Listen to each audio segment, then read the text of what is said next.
Quando éramos crianças, muitas vezes nos perguntavam o que queríamos ser quando crescêssemos. E à medida que crescemos, muitos de nós escolhemos carreiras diferentes em momentos diferentes. Lembro que queria ser pai e depois soldado quando fosse adulto. Aprendi sobre médicos, o que me fez querer me tornar um. Tantas coisas sobre esses trabalhos mudaram ao longo do tempo e agora não estou fazendo nenhum deles. Ainda estou feliz com minha vida nova e meu trabalho está ficando cada vez mais incrível. Durante esses anos, comecei muitas coisas e coloquei dinheiro em muitas coisas que nunca deram certo. Houve momentos em que coloquei todo o meu dinheiro em um investimento que faliu depois de apenas 3 dias. Eu fiquei arrasado. Naquele momento, eu pensei que minha vida tivesse acabado. O destino não estava garantido e o futuro parecia quase inexistente.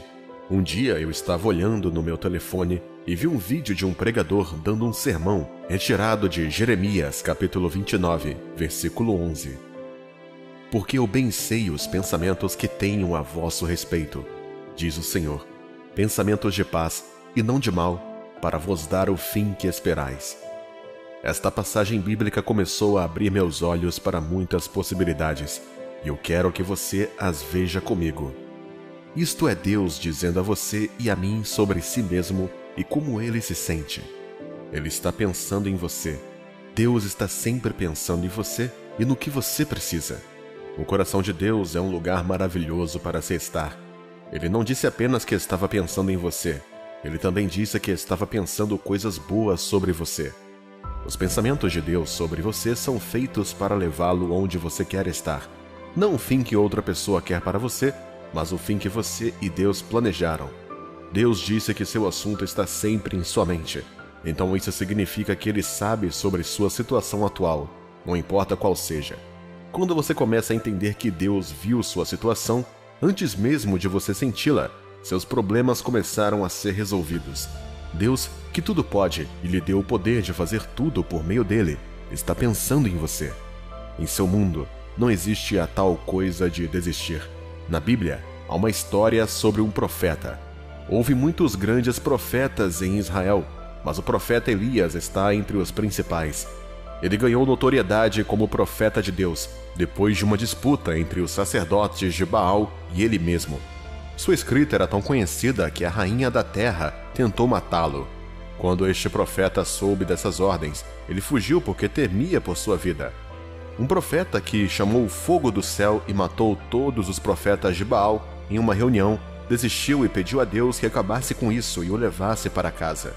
Mas não era isso que Deus queria para ele. Quando ele ouviu o plano de Deus, ele foi alimentado e passou a fazer mais coisas grandiosas em sua vida. Você não desiste porque os tempos estão difíceis ou porque algo acabou. Quando você perceber que seus planos, propósito de vida e destino estão todos ocultos e revelados em Deus, você saberá que não pode desistir de construir seu destino. Quando você falhar, não desista. Não pare de tentar novamente. Trace um novo caminho para o sucesso e faça um esforço extra.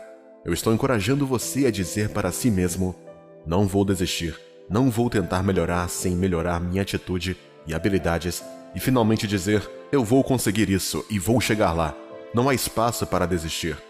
No livro de Miqueias, capítulo 7, versículo 8, a Bíblia diz: ó inimiga minha, não te alegres ao meu respeito. Ainda que tenha caído, levantar-me-ei. Se mora nas trevas, o Senhor será a minha luz. Essa é a energia necessária para um vencedor. Nos eventos da vida e no caminho para o destino e a eternidade, há muitas tribulações que surgirão. Nem mesmo nosso Senhor Jesus Cristo foi salvo dos males deste mundo. Ao longo do seu tempo aqui na terra, Jesus foi humilhado, cuspido, perseguido ao nascer, odiado por reis sem motivo algum e crucificado por acusações das quais não sabia nada. Há outra história sobre um menino, José. Esse menino era o filho favorito do seu pai entre todos os demais filhos. Estava tão claro que as mãos de Deus estavam sobre esse garoto. Isso deu origem a um ciúme dos seus irmãos mais velhos. Eles tinham tanta inveja dele que criaram um plano. José levava comida e suprimentos para seus irmãos no pasto, e os irmãos mais velhos o capturaram e o jogaram em um poço, para que ele morra de fome. Um dos seus irmãos sugeriu vendê-lo a um traficante de escravos, e todos concordaram. Vendido como escravo em uma terra estranha, A esposa do seu novo dono o acusou de tentativa de estupro, colocando ele na prisão em uma terra estranha. Mas José nunca desistiu. Ele nunca deixou de acreditar e de transformar seus sonhos em realidade, por meio de sua crença no Deus Pai. O final da história conta como ele se tornou um líder proeminente, no lugar onde viveu como escravo e como sua tecnologia genial salvou o mundo da fome. Esse é o poder do homem que se recusa a desistir, uma conclusão pré-determinada. Quando sentimos que Deus não está respondendo nossas orações, é fácil desistir. Há uma história sobre um pastor. Ele foi casado com sua amada por 25 anos e dirigiu sua igreja local com ela por 18 anos. Ela foi diagnosticada com câncer e depois de orações, tratamento e todos os cuidados, ela acabou morrendo. Esse pregador tinha um filho de 20 anos e após o funeral da mãe, o filho foi até o pai e perguntou por que Deus se recusou a responder suas orações. Ele tinha visto seu pai orar pelos outros e Deus respondeu. O pregador olhou para o filho e disse: "Filho, às vezes a resposta que achamos que Deus nos dará não é a que recebemos. Confiar em qualquer resposta que Ele nos dê é a razão pela qual somos seus filhos e Ele é nosso Deus." Muitas pessoas acham que Deus esqueceu delas por conta deste tipo de situação. Você tem orado sobre uma questão específica para que Deus intervenha e ainda assim a situação ainda está totalmente perdida. Pode não parecer que Deus respondeu a você, mas e se a perda da situação fosse a resposta que Deus nos deu? Nossa fé em sua capacidade de nos levar até o fim é o que nos leva a resolver nossos problemas rapidamente. A promessa de Deus torna-se impossível pela confiança. Quando você se torna filho de Deus, você dá a Ele o poder de fazer coisas para você quando Ele quiser. Ele não deixa apenas em tempos de tribulação. Esse nunca foi o seu estilo de senhorio. Em Romanos capítulo 12, versículo 12, ele diz: "Alegrai-vos na esperança, sede pacientes na tribulação, perseverai na oração." Isso significa que Deus sabe que você está passando por essa situação agora e quer que você seja paciente com ela. Muitas vezes, a vitória está do outro lado de uma luta árdua. Não importa o quanto oramos, às vezes pode parecer que Deus está demorando para responder nossas orações. Nesses momentos, Satanás quer nos usar para nos convencer a duvidar da fidelidade de Deus. Os caminhos de Deus muitas vezes não são os mais rápidos. Isso não significa que ele seja limitado em velocidade porque ouvimos fazer coisas que foram além da nossa imaginação. Orações que demoram muito para serem respondidas ou que falham repetidamente representam uma ameaça. Isso afeta sua personalidade, sua mente, sua saúde mental e, mais importante, sua saúde espiritual. Não é fácil continuar fazendo a coisa certa quando parece que você não está recebendo nada em troca. Há pontos que você vai obter em sua vida e, às vezes, as opções erradas estão mais disponíveis e acessíveis do que as corretas. Em um mundo onde os compromissos e colapsos sistêmicos e sociais totais são comuns, as opções erradas estão sempre bem perto de você. No livro de Tiago, capítulo 1, versículo 12, a Bíblia diz: "Bem-aventurado o homem que sofre a tentação, porque quando for provado, receberá a coroa da vida, a qual o Senhor tem prometido aos que o amam." Se perseverarmos, veremos o retorno do nosso investimento. Nossas palavras e ações podem ter um impacto eterno nas pessoas ao nosso redor. Podemos não saber o legado que deixamos deste lado da eternidade, mas podemos ter certeza de que Jesus vai abençoar nossos esforços. Quando você se sentir abatido, quando estiver cansado demais para continuar, lembre-se de que nos foi prometida a coroa da vida. Nossa recompensa no céu vale as provações que enfrentamos na terra. Da mesma forma, a alegria de completar sua primeira maratona vale a dor de treinar e correr. Existe uma saída para tudo isso. Este caminho tem sido mais seguro por toda a eternidade. O cachorro do meu vizinho acabou de ter filhotes e toda vez que eles brincam, eles caem na piscina de plástico vazia, de crianças atrás da sua casa. Eles não sabem como sair, então toda vez que ficam presos, começam a chorar e sua mãe pula na piscina e usa a cabeça para puxá-los. Muitas pessoas que falharam antes e continuam a falhar repetidamente porque não aguentam, e os poucos que aguentam estão fazendo errado. Então, quando pensam que estão de pé, uma pequena tempestade os derruba novamente. Deus é a melhor coisa para se agarrar quando tudo mais falhou. A âncora mais confiável e segura. A Bíblia diz no livro 2 de Samuel, capítulo 22, versículo 7: "Estando em angústia, invoquei ao Senhor e ao meu Deus clamei. Do seu templo ouviu ele a minha voz, e o meu clamor chegou aos seus ouvidos." Esta é a atitude de um vencedor em Deus. Enquanto você espera, apegue-se a Deus. Há um nível de dependência que o mundo não pode lidar, especialmente em assuntos que eles não entendem. Sua vida e seu destino são importantes demais para confiar em algo não confiável. Eu passei por tantos altos e baixos a minha vida inteira, como um barco sem motor em um mar agitado. Houve tantas vezes em que eu poderia ter feito as coisas erradas ou até mesmo acabado com tudo. Mas assim como a última passagem da Bíblia, eu clamei a Deus e Ele respondeu. Perseverança é a única maneira de obter uma recompensa. A resposta está no final da fórmula. O ponto de virada sempre ocorre perto do fim da tempestade.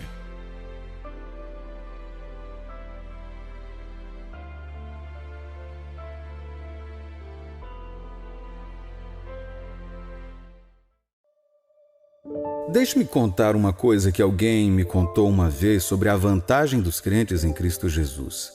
Essa analogia realmente ajudou a moldar o meu pensamento. Esse amado servo de Deus leu para mim Romanos capítulo 8, versículo 28, onde Paulo escreveu: "E sabemos que todas as coisas contribuem juntamente para o bem daqueles que amam a Deus, daqueles que são chamados segundo o seu propósito." Depois de ler isso, ele me disse: "Deixe-me pintar um quadro desse versículo para que você sempre se lembre dele, toda vez que o diabo atacar a sua mente com medo e uma sensação de fracasso ou indignidade ou qualquer outro pensamento semelhante. Imagine que você pertencia a uma equipe esportiva de propriedade do seu pai, competindo em um torneio organizado e financiado por ele, e em uma competição com regras elaboradas por ele. Imagine que os atacantes, o árbitro, os espectadores e os comentaristas eram seus irmãos, junto com seus companheiros de equipe. E os únicos estranhos eram seus oponentes. Quais são as chances de você perder esse jogo?" Em seguida, ele continuou e disse: "Você sabe que isso é semelhante ao que você tem que lidar todos os dias? Se você puder entender isso e acreditar, você nunca mais ficará de moral baixa em sua vida. Você não percebe que Deus preparou esse jogo para você vencer? Ele fez as regras e eles têm que fazer o que ele diz para ajudá-lo. Você sabia que os anjos e as hostes celestiais estão torcendo para que você vença? O Espírito Santo e toda a divindade estão se certificando de que você vença a competição. Portanto, mesmo que você cometa um erro, eles têm uma maneira de melhorar as coisas para você. Por quê? É porque você faz parte da família divina? Embora muitas vezes eu me sinta sobrecarregado com as situações e as lutas da vida, sempre que me lembro dessa analogia da declaração de Paulo sobre o crente, sinto molas no meu sapato. Portanto, mesmo quando minha vida parece sem rumo e fora do curso, com Deus, eu ainda tenho esperança de que vou vencer essa luta. E isso não é sobre mim, ou sobre o apóstolo Paulo, ou qualquer outro grupo específico de pessoas. Não, esse grande privilégio e bênção é a sorte de todo filho de Deus em Cristo Jesus. A vida sempre será justa com você? Você nunca terá problemas? Deus nunca nos prometeu em nenhum lugar em sua palavra que a vida seria tranquila o tempo todo. Ele nunca disse que não haveria uma crise. Em vez disso, ele prometeu que não importava o que passássemos, ele estaria conosco e triunfaríamos com sua ajuda. Por um momento, considere este versículo de Isaías. Isaías, capítulo 43, versículo 2. "Quando passares pelas águas, estarei contigo, e quando pelos rios, eles não te submergirão. Quando passares pelo fogo, não te queimarás, nem a chama arderá em ti." Meu amigo, a vida nem sempre fará sentido. Esta é outra razão pela qual você não deve deixar o que acontece com você decidir o seu futuro. Aquele que te fez tem o poder de decidir o que vai acontecer com você. E ele chegou a esta conclusão sobre você e disse: "Não importa o que você passe, eu tenho um bom plano para você, que o fará prosperar e o ajudará a vencer." Houve um tempo em que você não tinha Deus. Você fez o que queria com sua vida. Você pôde ir a qualquer lugar. Mesmo parecendo divertido, você sabia que estava apenas aguentando firme. Não havia felicidade ao seu redor e não havia esperança para o futuro. Naquela época, você sabia que se algo acontecesse com você, você estava sozinho. Não só isso, você também sabia que não importava o que acontecesse, não tinha certeza da intervenção de Deus ou de estar com Ele na eternidade. Todos nós éramos assim antes de conhecermos a Cristo. No entanto, Aqui está o que acontece quando você deposita sua fé em Jesus Cristo como seu Senhor e Salvador. Efésios capítulo 2, versículos 12 e 13. Que naquele tempo estáveis sem Cristo, separados da comunidade de Israel e estranhos às alianças da promessa, não tendo esperança e nem Deus no mundo. Mas agora em Cristo Jesus, vós que antes estáveis longe, já pelo sangue de Cristo chegastes perto. A partir do momento em que você colocou sua fé em Jesus Cristo, você se tornou um filho de Deus, um membro da família de Deus. Você sabe o que isso significa? Isso significa que Deus o adotou como seu próprio filho e, portanto, agora você é de responsabilidade dele. Você leva o nome de Deus, você é o negócio dele, vocês são a família dele. Agora, tem dentro de você a vida, o DNA, a natureza e o sangue dele. Agora você pode se chamar de realeza. Sendo assim, você não é um adorador escravizado de algum Deus, mas uma criança que adora e ama seu pai. Sua adoração vem de um lugar de afeto e gratidão e não de um lugar de obrigação. Agora você é um filho de Deus. Você pode repetir isso para si mesmo até que isso signifique algo para você? Agora eu sou um filho de Deus. Agora eu sou um filho de Deus. Agora eu sou um filho de Deus. Deixe-me perguntar uma coisa. Deus deixaria seu filho em uma situação ruim, preso e sem ajuda? Você já viu alguém mais autoconsciente do que alguém com sangue real? Eles estão cientes de sua conexão com o trono. Quanto mais próxima a conexão, mais confiantes eles se tornam em sua fala. Acima de tudo, quando você conhece um príncipe herdeiro ou uma princesa, eles não são tão orgulhosos e arrogantes quanto se pensa, mas têm consciência de quem ou do que são por nascimento. Agora, uma das melhores coisas que acontecem com você é a salvação. Mas por quê? Porque isso lhe deu o direito de se tornar um herdeiro de Deus. Um herdeiro é alguém em posição de herdar algo de uma pessoa, geralmente de um pai. De acordo com a Bíblia, Cristo é a fonte de todas as bênçãos de Deus. Colossenses, capítulo 2, versículos 9 e 10. Porque nele habita corporalmente toda a plenitude da divindade, e estáis perfeitos nele, que é a cabeça de todo o principado e potestade. E se você está em Cristo, o que isso significa?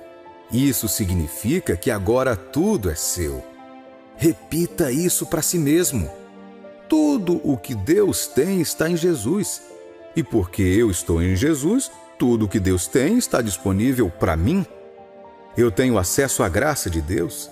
Eu tenho acesso ao favor de Deus. Eu tenho acesso ao poder de Deus. Diga isso para si mesmo. Eu tenho acesso a todas as palavras de Deus. E isso Satanás não quer que você saiba ou aceite. Ele mente e quer que você acredite que não tem ninguém, que não tem nada que valha seu nome, que não há esperança e que você acredite que tudo que vê ao seu redor é tudo que você é. Oh, meu amigo, lembre-se, o diabo é um mentiroso. Você é o cara. Você é a semente de Deus. Você é o herdeiro dele. Você pode ter tudo o que ele tem. Se está em Deus, é seu. Você consegue pensar em um Deus que bate no peito e lhe diz para pedir qualquer coisa, até mesmo nações, que ele lhe dará? Salmos capítulo 2, versículo 8. Pede-me, e eu te darei os gentios por herança e os fins da terra por tua possessão. Esse mesmo Deus não pagaria seu aluguel? Esse mesmo Deus não transformaria sua vergonha em glória? Esse mesmo Deus não usaria sua provação para lhe ensinar algo?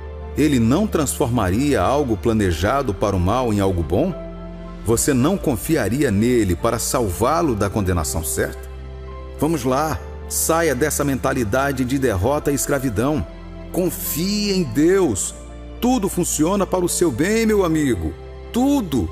Ele tem tudo para você. Quando você coloca sua confiança em Jesus, você se aproxima de Deus.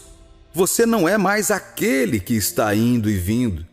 Você evoluiu para uma pessoa que pode sussurrar em seu ouvido e ele ouvirá. Certa vez o pecado nos impediu de orar a Deus e receber suas bênçãos. Mas, graças a Deus, porque agora Ele ouve até nossos suspiros mais profundos. Ele viu nossas lágrimas. Agora nada mais impede que o Senhor chegue até você quando você precisa que Ele enxugue suas lágrimas. Agora Ele tem você.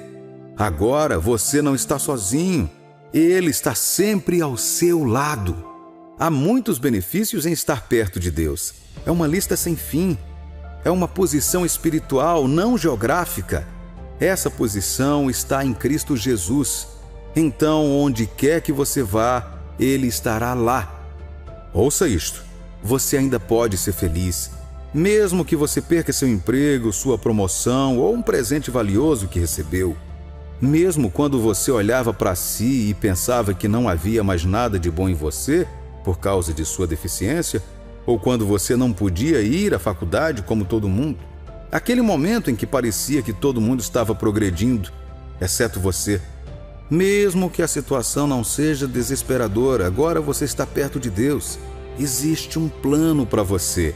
Confie em mim quando digo que você pode confiar nesse Deus e no plano que Ele tem para você. Eu sou um testemunho vivo. Satanás fez com que alguns crentes passassem e acreditassem que é por causa de seus pecados passados que a vida foi tão ruim para eles. Ouça, há uma chance de que você ou seus pais tenham errado, desobedecido à vontade de Deus e assim causaram algumas das coisas ruins que aconteceram com você. Mas agora você faz parte da família de Deus. Pode ver que Deus lidou com seu pecado e iniciou o processo de sua gloriosa restauração. Algumas pessoas, por várias razões, atribuem vários significados ao conto da Fênix. Ninguém se importa com o que causou o incêndio que deixou o pássaro em ruínas fumegantes. Não importa se o pássaro se mata ou não, seu renascimento ainda é de tirar o fôlego. Após o incêndio, renasce, mais bonito do que antes. Você percebe que Deus ainda está no negócio de transformar cinzas em algo bonito? Isaías capítulo 61, versículo 3. A ordenar acerca dos tristes de Sião que lhes dê glória em vez de cinza, óleo de gozo em vez de tristeza, vestes de louvor em vez de espírito angustiado, a fim de que se chamem árvores de justiça, plantações do Senhor, para que Ele seja glorificado. Ele é especialista em negócios, querido amigo. Viu como o mundo tira sarro de você quando usa roupas velhas? Coloque sua fé em Deus e siga em frente. Ele vai transformá-lo em algo pelo qual todos vão te elogiar. Se você colocar sua vergonha nas mãos de Deus, Ele a transformará em glória. Se você colocar sua confiança em Deus, Ele transformará seu fracasso em sucesso. Se você colocar sua confiança nele, Ele tirará seus medos. Ele substitui sua deficiência por habilidades especiais se você confiar nele. Ele é Deus, seu Criador. O que quer que tenha acontecido com você, ou esteja acontecendo com você agora, funcionará para o seu próprio bem. Confie nele. Confie nele completamente.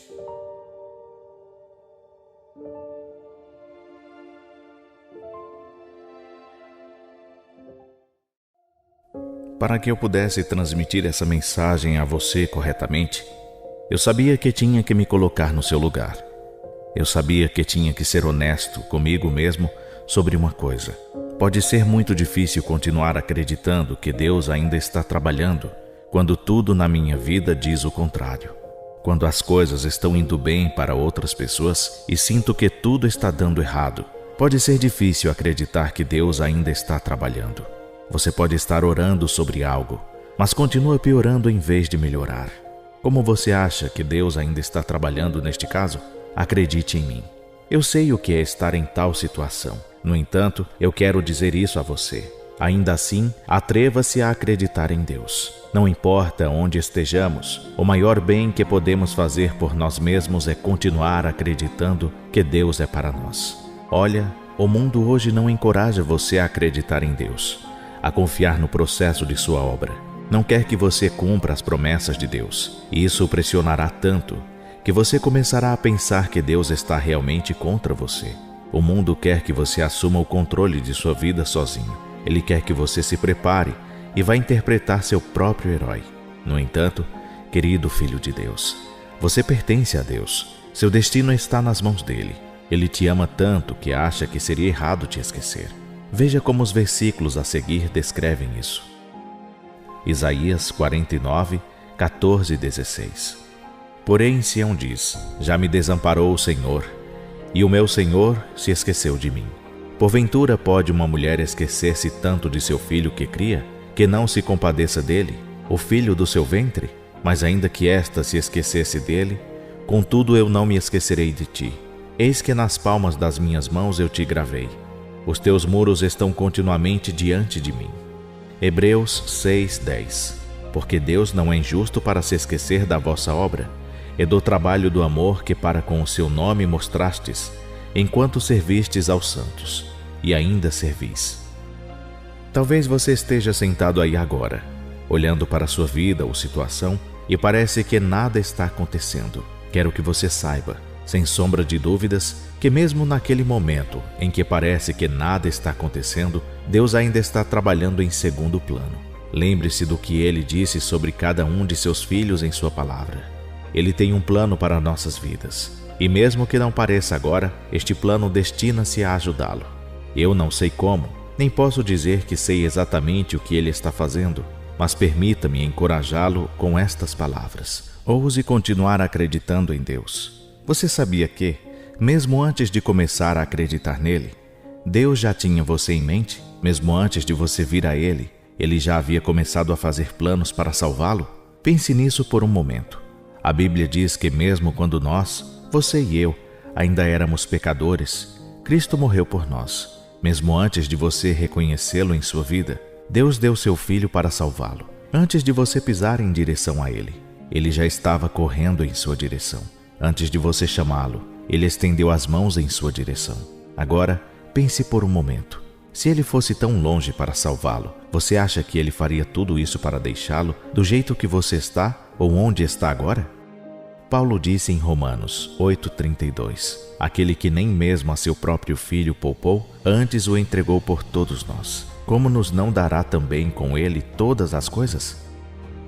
Muitas vezes, esquecemos essa informação muito importante, mas estou feliz que você esteja vendo isso hoje. Lembre-se que, mesmo quando não parece, Deus ainda está trabalhando.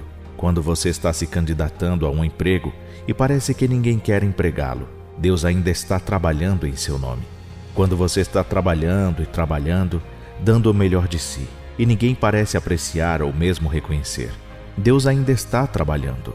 Quando sua vida parece marcada pelo fracasso em todos os lugares que você vai, Deus ainda está trabalhando a seu favor.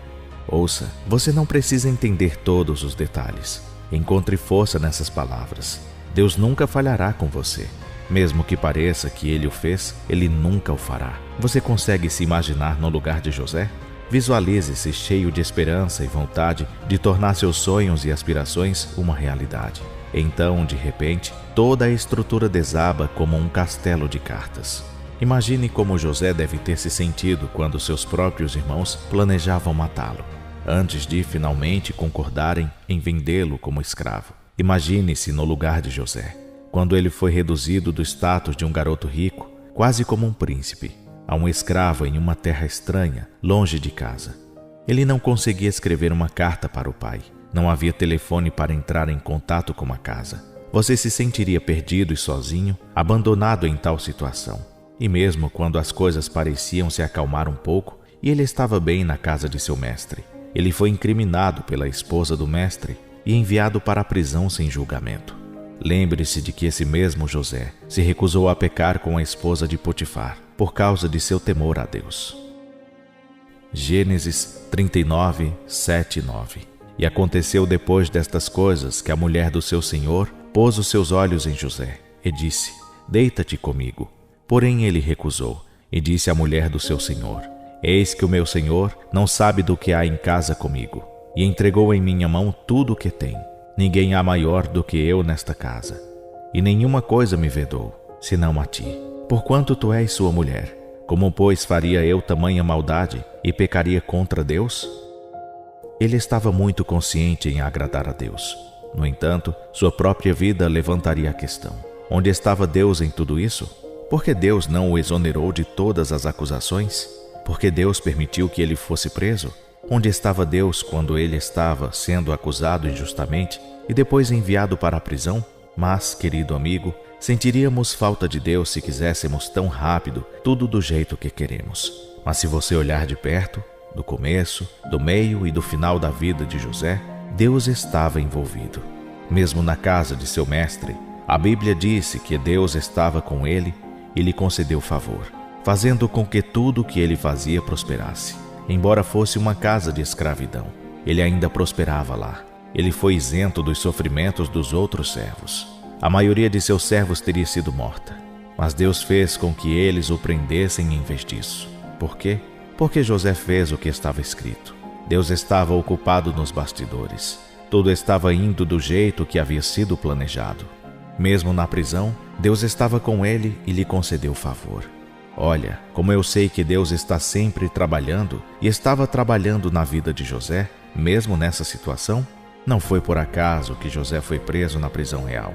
Não foi por acaso que os servos do faraó o ofenderam e ele o jogou na mesma prisão real, onde José estava detido.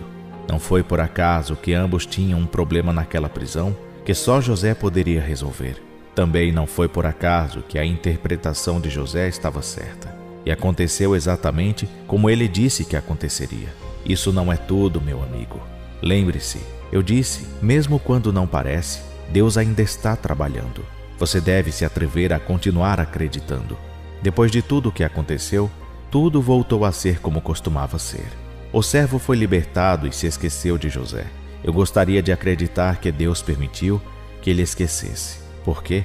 Porque se eles libertassem José imediatamente, ele não seria capaz de ocupar a posição que Deus havia planejado para ele. Talvez ele se tornasse outro servo e Deus tivesse outra coisa em mente. José não foi feito para ser um servo por toda a vida. Seu destino era governar e tudo estava em andamento para levá-lo a esse destino. Então Deus fez o servo esquecer de José por um tempo. Deve ter sido doloroso ajudar alguém e ser esquecido. Mas não se esqueça, Deus ainda está trabalhando. Não estabeleça o seu destino quando Deus não o fez. Atreva-se a confiar nele. Não importa o que aconteça. Então, alguns anos se passaram e era hora de José se revelar. Era hora de ele dizer o que sabia. E isso deveria ser um fato marcante. O que Deus fez, então? Ele permitiu que surgisse um problema que somente José poderia resolver. O faraó teve um sonho que nenhum de seus sábios poderia resolver. Foi nessa época que o servo se lembrou de José. Você percebe isso? Tudo o que José havia feito e passado o estava preparado para esse grande momento. Esse foi o momento da vida dele e, cara, ele estava pronto. Ouça como o salmista escreveu sobre isso. Salmos 105, 18, 22. Cujos pés apertaram os grilhões, foi posto em ferros, até ao tempo em que chegou a sua palavra.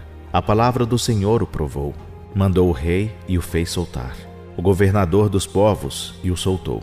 Fê-lo senhor da sua casa e governador de toda a sua fazenda, para sujeitar os seus príncipes a seu gosto e instruir os seus anciãos. Você conhece o resto da história. José deu a interpretação e acrescentou instruções sábias. Isso agradou ao rei e a todos aqueles que testemunharam José. Foi assim que ele foi promovido a primeiro-ministro do Egito sob o faraó. No entanto, no grande esquema das coisas, Deus estava cumprindo um plano por meio do destino de José, que salvaria não apenas a nação egípcia, mas a raça israelita e outras nações que se beneficiariam disso durante a fome. Eu não sei o que você está passando ou onde você está agora. No entanto, eu quero solicitar a você: não pare de acreditar em Deus. Não é seu trabalho descobrir como Deus responde ou responderá a você. Não é seu trabalho saber quando Ele lhe responderá. Ele te deu um trabalho, que é acreditar. Jesus disse em Marcos 5,36. E Jesus, tendo ouvido estas palavras, disse ao principal da sinagoga: não temas, crê somente. Só acredite, meu amigo. Não pare de acreditar. Eu sempre digo às pessoas, e acredito que esse é um ótimo momento para contar, porque o que você ouve é igualmente importante para influenciar o que você acredita. Eu digo às pessoas: se você tiver força para dar mais um passo, coloque-o à sua frente. Deus nunca voltará atrás no que prometeu a você, se você mantiver seus olhos e coração nele. Meu Deus ainda está curando os doentes, meu amigo. Não pare de acreditar nisso. Deus ainda está ressuscitando os mortos. Não pare de acreditar. Deus ainda está mudando as histórias da vergonha para a honra. Não pare de acreditar. Deus ainda está mudando vidas. O que você precisa fazer? Continue acreditando. Se você continuar acreditando, chegará à linha de chegada. Se você está tendo dificuldades para acreditar em Deus, nesta época de sua vida, eu gostaria de encorajá-lo a pedir a ajuda dele agora mesmo. Eu lhe digo a verdade, assim como o pai da criança doente da Bíblia fez. Nas suas palavras, Pai, eu tenho fé. Eu gostaria de ter mais fé em você do que tenho no momento. Por favor, ajude-me a superar minha incapacidade de acreditar. Ajude-me a manter a pouca esperança que tenho, pois preciso mais do que mereço. Por favor, ajude-me a acreditar, apesar do meu ceticismo. Tenho fé que você ouvirá minha oração e me salvará, assim como fez com José. Confiarei em você enquanto eu viver, e sei que um dia em breve, tudo o que você me prometeu acontecerá. Obrigado, Senhor. Em nome de Jesus. Amém. Não perca a esperança, querido Filho de Deus. Deus ainda está fazendo milagres. Continue acreditando. Tudo é possível para quem acredita.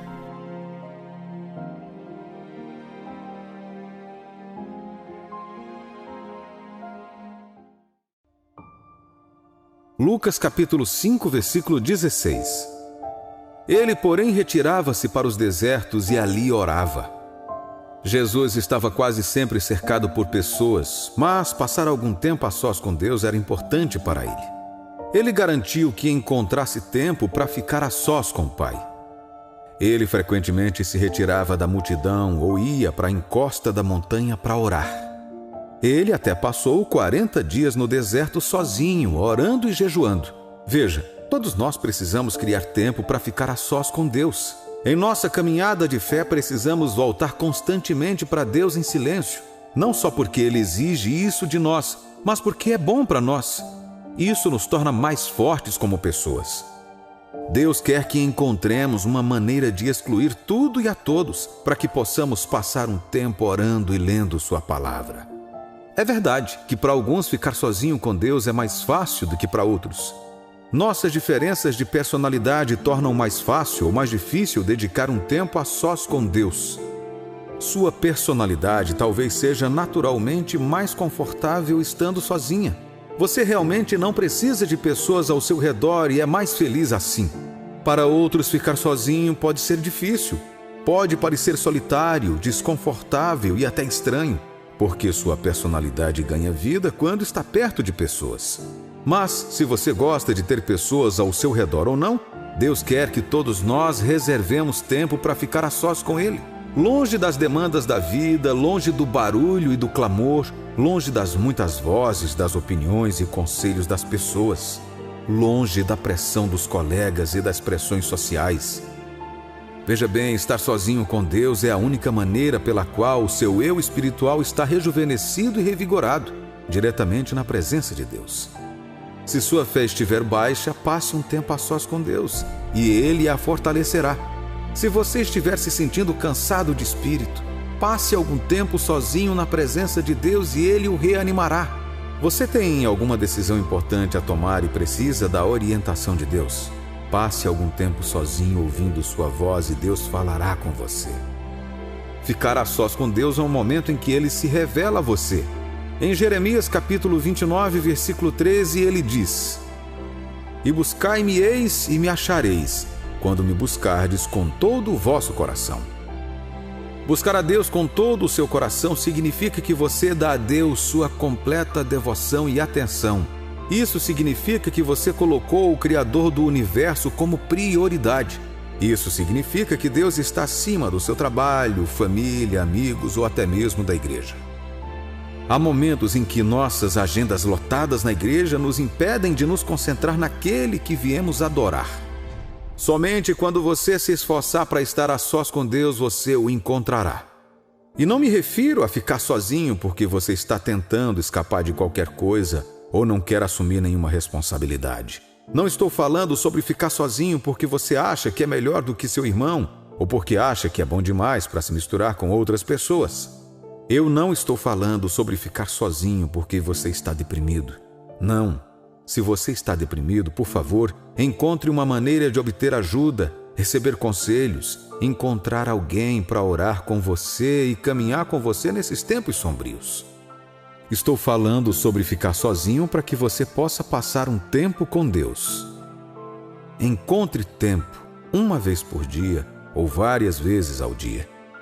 Pare o que você está fazendo e retire-se do mundo para buscar a face de Deus.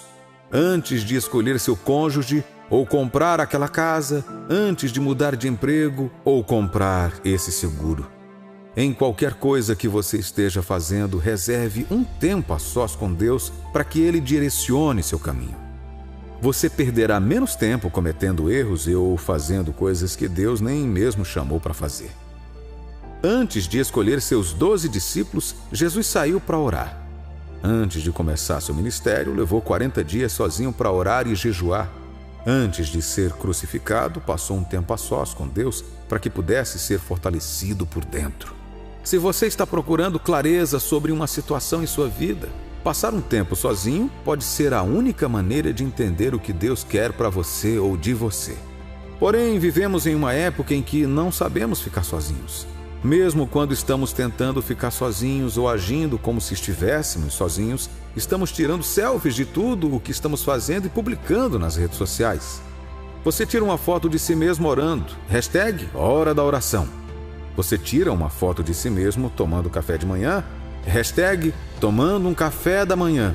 Você está sozinho, mas ocupado postando tudo nas redes sociais e checando seu telefone, esperando que outras pessoas gostem de sua postagem ou comentem sobre sua postagem.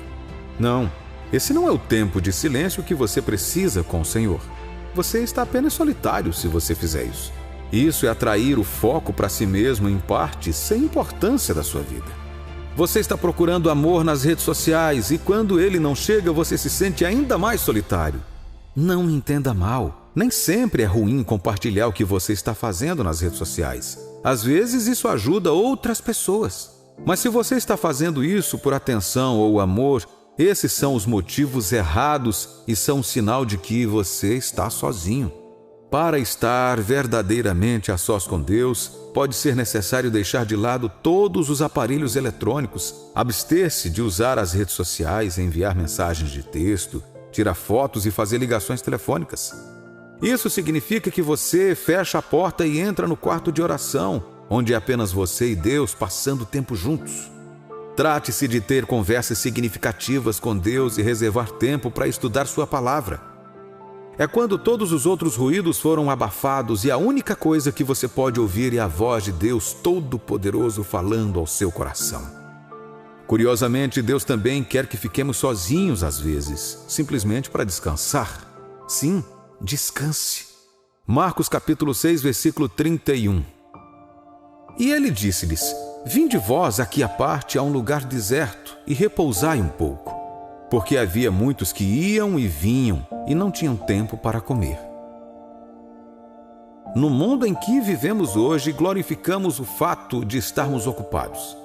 Estamos passando de uma reunião para outra, de um negócio para outro, de uma função para outra. Mas Deus diz, nos Salmos 103, versículo 14: Pois Ele conhece a nossa estrutura, lembra-se de que somos pó. Deus sabe que somos apenas carne. Ele sabe que sem descanso nosso corpo ficará fraco e doente. Deus sabe que quando seu corpo não descansa, ele não pode funcionar como ele quer. É por isso que Jesus se afastou da multidão depois de ministrar a eles. Ele precisava de um tempo a sós com Deus Pai, onde pudesse descansar e ser revigorado. Ficar a sós com Deus é uma maneira de acalmar nossos corações e mentes para que possamos descansar adequadamente. Ficar a sós com Deus é uma maneira de nos encher de sua alegria e paz. Somente o tempo com Deus nos energiza a continuar com o propósito de nossa vida. Deus quer que fiquemos sozinhos por várias razões, mas as mais difíceis envolvem momentos em que Ele nos separa de todos e de tudo que conhecemos. Em tempos como esses, Deus está nos preparando para uma tarefa.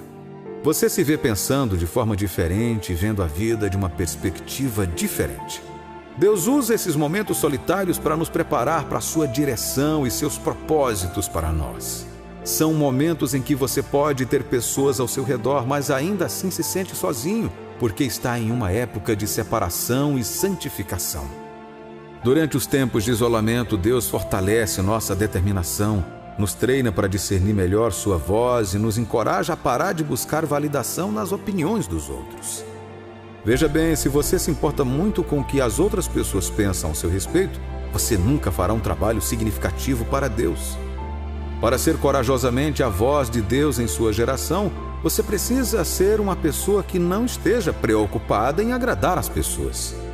Passar um tempo a sós com Deus pode ajudá-lo a aprender a depositar sua total confiança nele, a olhar somente para Ele, em busca de seu senso de valor e aceitação. Muitos servos de Deus registrados na Bíblia passaram por períodos sozinhos. Deus permitiu que eles ficassem sozinhos para que Ele pudesse prepará-los para o seu destino. Dê uma olhada em José, que seus irmãos o venderam como remédio. Tenho certeza de que foi uma época sombria para José. Uma época em que ele se sentia traído, sozinho e abandonado. No entanto, Deus permitiu e aproveitou a situação para preparar o caminho para José se tornar uma grande liderança e evitar a fome em sua família e nação. Quando olhamos para a vida de Moisés, ele estava vivendo uma vida feliz no palácio, desfrutando de todos os benefícios de ser filho da filha do faraó, mas foi forçado a fugir para o Midian, longe de tudo que ele conhecia da família e amigos, para que ele pudesse escapar da pena de morte por matar um egípcio. Embora tenha conhecido a esposa e família quando estava em Midian, só posso pensar que este foi um momento muito difícil para ele. Ele teve que passar muitos anos longe de sua primeira casa. Mas nessa época de separação e de estar longe do lugar que ele chamara de lar, Deus se revelou a Moisés, falou com ele e o usou para libertar os filhos de Israel. Há circunstâncias em que você pode descobrir que Deus gentilmente encoraja as coisas para que você se encontre sozinho, às vezes até sem família por perto. Ele pode permitir que eventos em sua vida o separem dos outros, para que ele possa prepará-lo para o seu destino. Além disso, Deus não revelará a sua glória a ninguém. Às vezes, ele prioriza estarmos sozinhos como uma forma de expressar: acima de tudo, Senhor, você é o que mais importa para mim. E todos nós, em um momento ou outro, não fizemos de outras coisas nossos ídolos, fizemos do dinheiro nosso Deus. Tornamos os relacionamentos com homens mais importantes do que nossos relacionamentos com Deus. A única maneira de ter um relacionamento significativo com Deus é passar um tempo longe de outras pessoas e bens materiais. Neste lugar onde Ele tem toda a sua atenção, Ele o santificará e o tornará seu. Êxodo capítulo 34, versículo 14. Porque não te inclinarás diante de outro Deus, pois o nome do Senhor é zeloso, é um Deus zeloso. Quando você sentir que está sozinho, que todo mundo está abandonando você, não tenha medo, não se preocupe, não se desespere. O Senhor sabe por que Ele quer você sozinho e, quando tudo estiver dito e feito, Ele o usará para a sua glória. Quando Deus quiser você sozinho, será por um bom propósito. Deus não quer que fiquemos sozinhos para que Ele possa nos punir. Não, Ele tem bons planos para nós. Ele nos quer sozinhos para nos dar nova vida. Ele nos quer sozinhos para que possa nos equipar. Ele nos quer sozinhos para que possa nos dar sabedoria e direção. Ele quer que fiquemos sozinhos com Ele porque nos ama e deseja passar tempo com seus filhos. Descobriremos significado, força e vitória passando um tempo a sós com nosso Pai Celestial.